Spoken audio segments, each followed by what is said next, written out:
The No Money But Dreams podcast is for those millennial dreamers who try to be in the top 1%. It doesn't matter what we've achieved.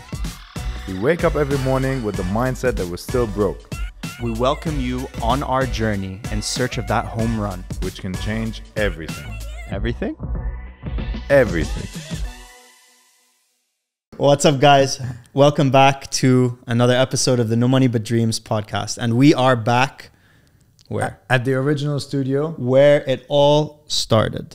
yes, we just felt this space gives We us... vibed more with the space. We felt more comfortable here, and we think that we're going to produce way better content. And the team at Poddster.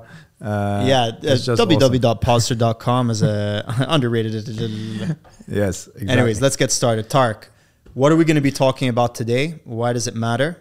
And welcome back from your trip, Mr. Yes. Dadbod, ex-CEO. Yes, ex-dadbod, not ex-CEO. Ex-Dadbod, that's true, man. Yeah, so today I want to share something. I recently got a compliment that I'm, yeah, I know, that I'm someone that works from first principles, Okay. which I had heard about before in the tech scene usually. And Isn't that where you dig down something? Like you keep asking why? well, let me give you the definition. Okay, fine. You've written it down. You've yes. prepped. Thank God you prepped. Yes. So, first principle thinking is a problem-solving technique that requires you to break down a complex problem into its most basic, foundational elements. First principles is basically a fancy way of saying think like a scientist, because scientists never assume anything. Yeah. Right? And this really resonated with me. So after I had looked up what it actually means, I started thinking... And so the first, when someone did tell you that you're like, you know what I do actually? I work off first principles, and then later in the evening you're like, oh yeah, I do. No, I want to know the exact definition and what it actually means. And then I started thinking about where do I actually apply this? And is this just someone giving me a compliment, or should I take this serious? Yeah, and how can you consciously apply it on a regular basis? Exactly. So it got me interested. I did more research. And then today and this episode, I really want to talk about, from a corporate perspective and from an entrepreneurship perspective, why coming from first principles is so important for the listeners. Because I think a lot of people could benefit from this. Problem solving is something that a lot of people need, but it also can show your value to a specific project, to the company, to your own business, and eliminates a lot of the, oh, we can't do this because of blah, blah, blah, blah. Yeah. Or this is too complicated. We have never done it this way. This really gets under my skin when someone says this. Like I get infuriated, and I want to change things because I know that they can be done better. And some people may not have the full picture, and you just need to keep going and going and going and going until you find a way to really get down to the issue that you're trying to solve. So what triggers this first principle thinking in me is, as I just said, someone saying that you can't do something. Or when I look at data or a specific thing from a new angle, and I really truly believe that we can do this better, I will try and go down a rabbit hole until I figure out how we can do this better, right? And I know that you're also someone that works from first principles, even though we may not be aware of it as much. But I want to go through the examples that we have experienced together. Sure. And for you to also give some of the examples of, you wouldn't be successful, you wouldn't be where you are today if you hadn't applied this many times over. So I think by giving examples, people will be able to relate to us and our situation where we applied this, and then take it away and do it in their own circumstances. For sure, definitely. Right. So the first one I want to use is one that we have actually worked on together, which was most recently when we sat down I think it was at the beginning of the year, where we said, where we looked at the business, where we looked at Burger 28, and we said, how can we take it now to the next kind of level? And how can we replicate something like the volcano in your business, right? And bear with us, we talk about Burger28 a lot, but it is a great way to show how you can think about something and then implement it straight away, which in the business world is not always the case. Yeah, it's definitely way more complicated in a big organization to say that you want to make a change and then change right there. It's not just more complicated. More complicated is because there's a lot of people involved, right? Yeah. But because you're the ultimate decision maker, you can make decisions much, much quicker. Yeah. Right? So... but just coming to that, even though I am the ultimate decision maker, I have tried to inspire people who I've hired or people who are maybe below me but in leadership positions to try and persuade them to do something sometimes. And when you are going down to first principles, like for example, your revenue is down 25%. Okay, why is it down 25%? And one of the first things is could be that you're potentially not resonating with the customer anymore, especially when you've built a reputation over being somewhere that you're going to Instagram, take pictures. It's slightly over the top, which is a concept which Burger28 is. It's a show, right? So if the show starts to get a bit boring, you as the owner start to think, okay, what can I do to increase the footfall and the interest in this brand, which was the situation that we had faced. Okay. But the pushback that you sometimes get from people who are not willing to be looking at things on first principles, like, oh no, that's complicated. Oh, we need to add another thing to the menu, or we need to do this. Yeah. But if that generates 45% extra sales, then just do it. Like, what? I'm not going to sit here and keep asking or talking about it, even though in the beginning you are trying to push a certain agenda, you know? So I think that's something that comes in. I'm sure you face that as well in a lot of things, which is a pushback when you do start asking why, or you start digging into a problem to figure out a solution for it. People are very inventive with the reasons of why something can't be done. That's for sure, right? But as long as you keep probing and keep going down to the root cause, you should always be able to find a solution. And here, I want to go back to the example where we sat down and we said, hey, we want to create something that is a new revenue driver, right? And we started this by saying, hey, let's look at other things that are currently viral online that we think we could incorporate into the menu. Mm-hmm. And it was literally as basic as going online, spending a lot of time trying to find the things that are viral. And places like TikTok, Instagram, it's very easy to find viral content very quickly because the algorithm pushes viral content too. Exactly. So once you go down the rabbit hole, you will find 20 ideas very, very quickly, right? And then it comes down to decision making on what you can actually implement in your business. Yes. Right? And we did this, and you have launched a number of new initiatives in the last quarter to try and keep the show going. Exactly. And keep the customer coming back.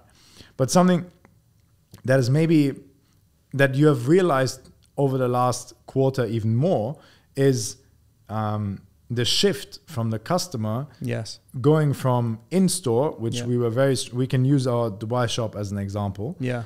Maybe just talk about it and what this first principle thinking has led you to and how the strategy has changed. Yeah, so essentially from the very early stages, as you're aware, I was really against delivery because they take 30% of your revenue.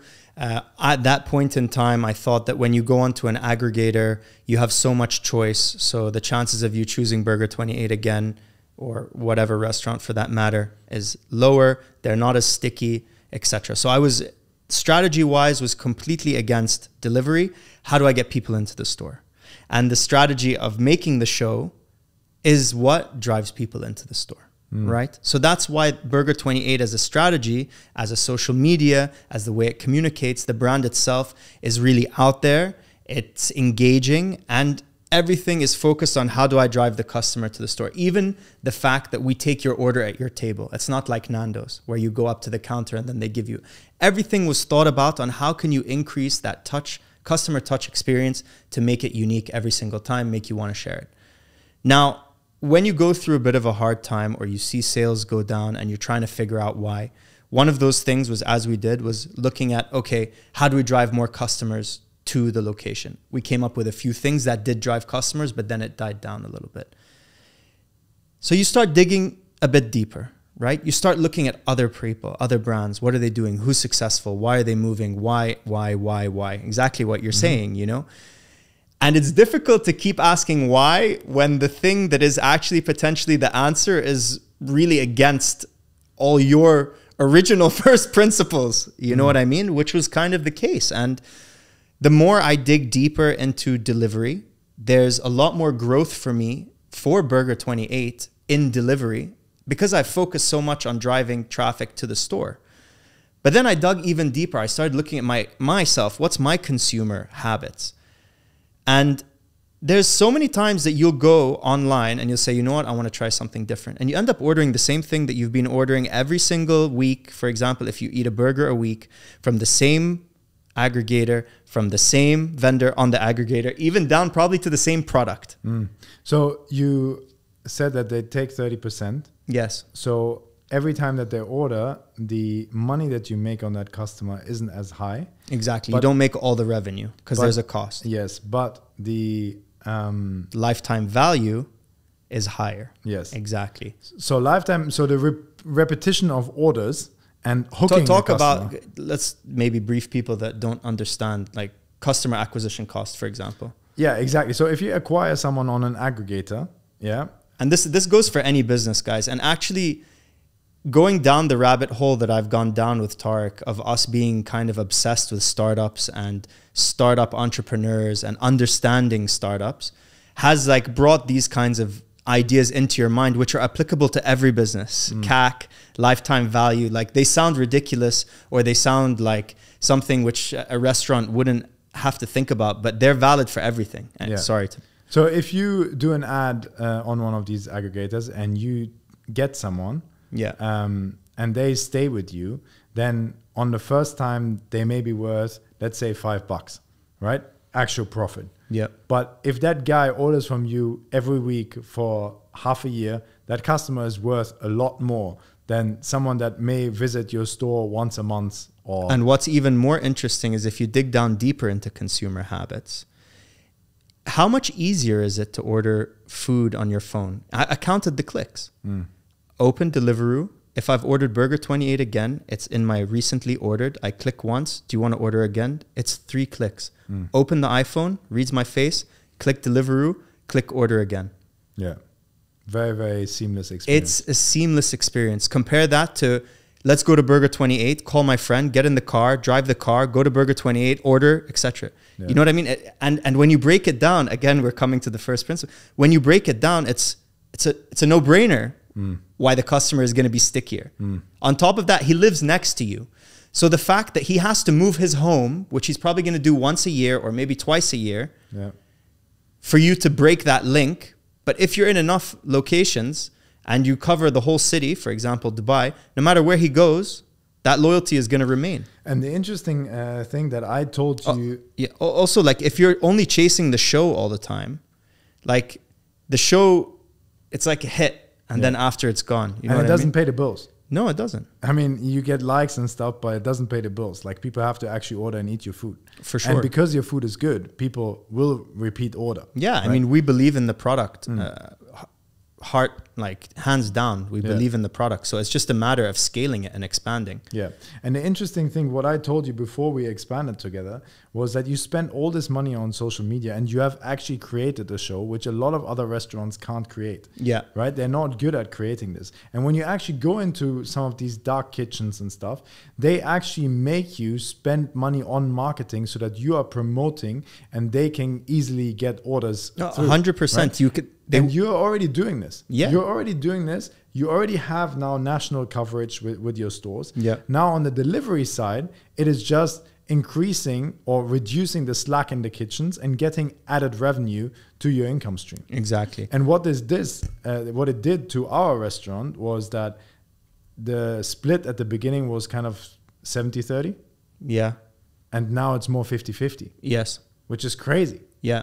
If I had told you this 2 years ago, you would have told me to get lost. 100%. That's why also never say never and never stop being curious. Yeah. And I think coming back to first principles, because you're asking why all the time and you're always looking for the root cause or trying to see what the root cause is, then you always will get to some sort of solution. Yeah. And another thing I noticed also coming back is that during COVID, a lot of restaurants obviously closed. So when the restrictions were lifted, there was obviously pent up demand from people who were living at home and less restaurants. So boom, directly out of COVID, our sales numbers were great. You know what I mean? Compared to what they were before. But then at that time, a lot of people had saved money. So everybody wanted to invest their money. People who didn't lose their jobs, etc. And the first thing that people that can easily do is there's no defendable moat and there's no like intellectual property or algorithm or anything complicated. They can open a restaurant, for example. So you had a bunch of restaurants coming online. Yeah. So everybody was going to a new place every other week, right? So you start to lose that regular customer, but the delivery customer is not as easily swayed. You know, so I think that was a very interesting example of really digging down deep and changing a whole strategy. Yeah.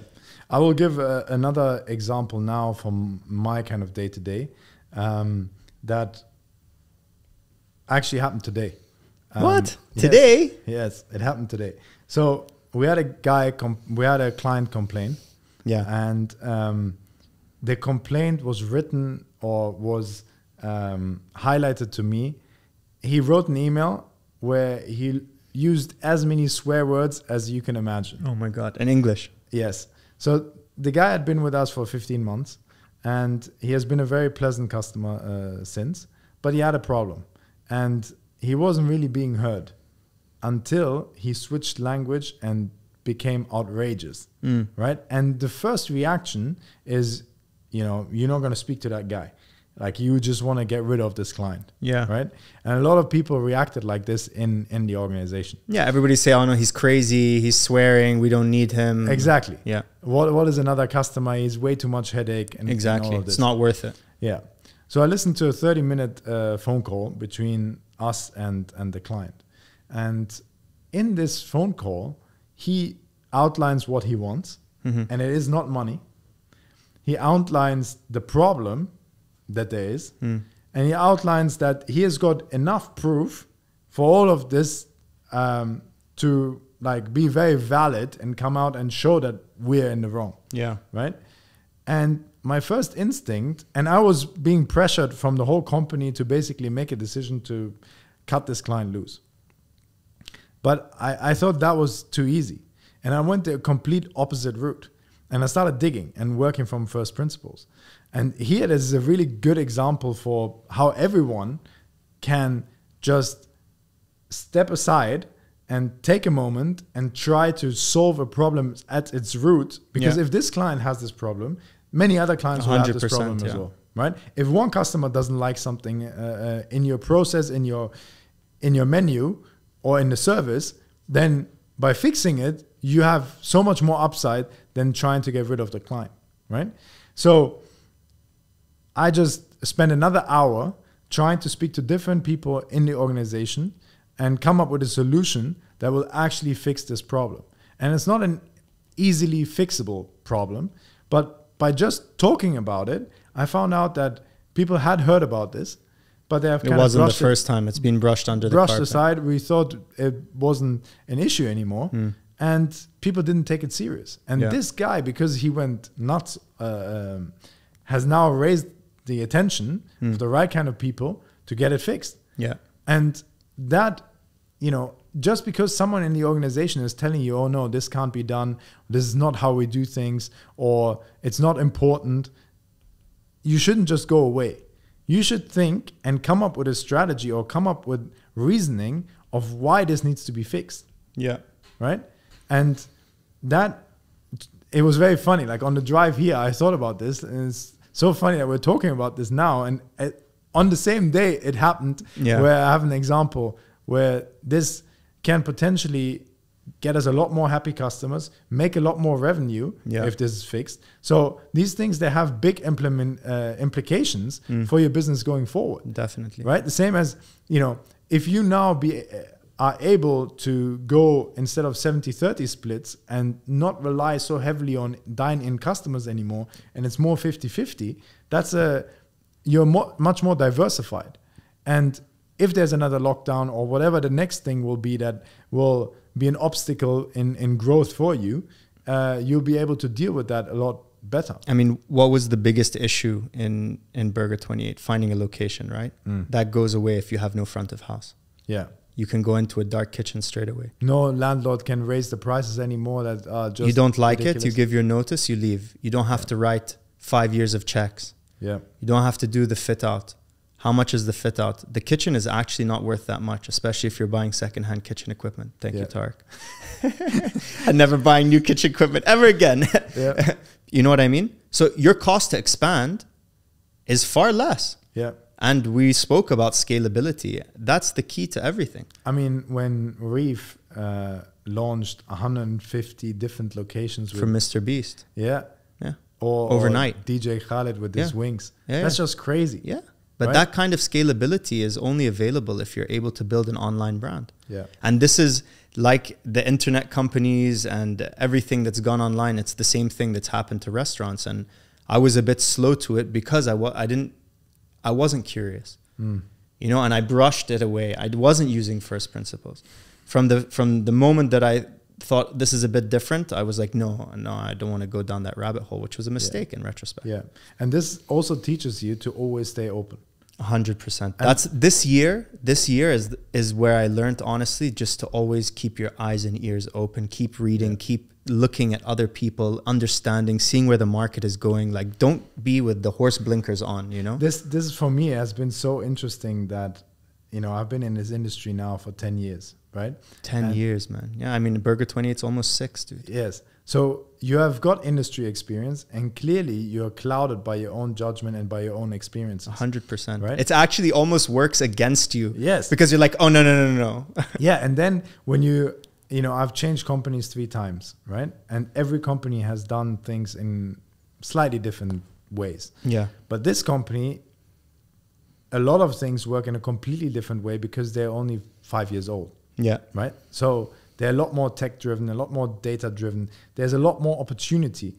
And looking at things of a really old kind of industry with a fresh pair of eyes just has allowed me to grow and understand things from a completely different angle.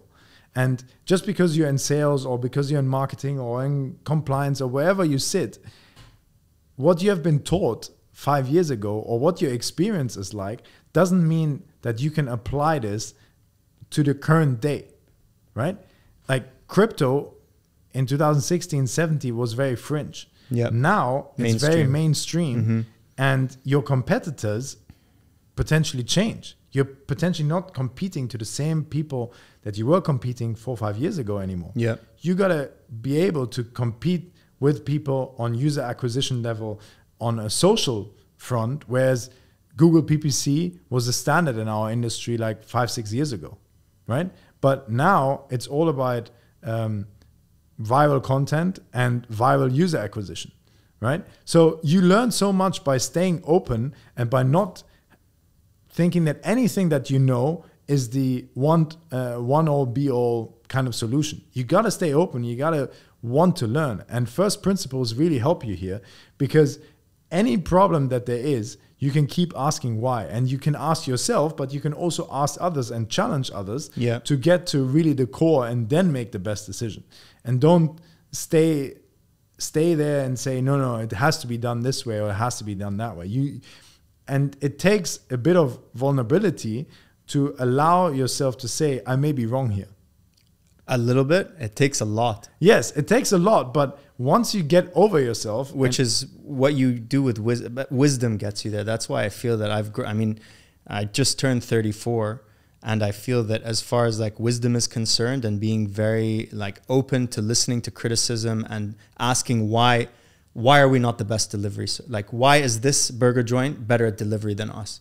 That's not acceptable. Yeah. Okay, we're going to become the best. Yeah. You know? Yeah, and that humility and like being honest with yourself and understanding, like the more people think they know stuff, the less open they are for this. And carry on. No, go ahead. The more you accept that you're not perfect and that you are always there to keep learning and keep improving, the better I think you will act in these situations and be able to apply first principles. I agree 100%. Coming back to one important point, listening to your clients, man. I think so many businesses don't take the time to just listen to their clients, and you can learn so much from that. And you've proven it today. Listening to your clients. And one thing that I thought about whilst you were talking about your new strategy of kind of like expanding on this side is, what do you do on the delivery platforms? Was really important to get someone to first time order from you is reviews, right? Yeah. Is your rating. What do you do on that?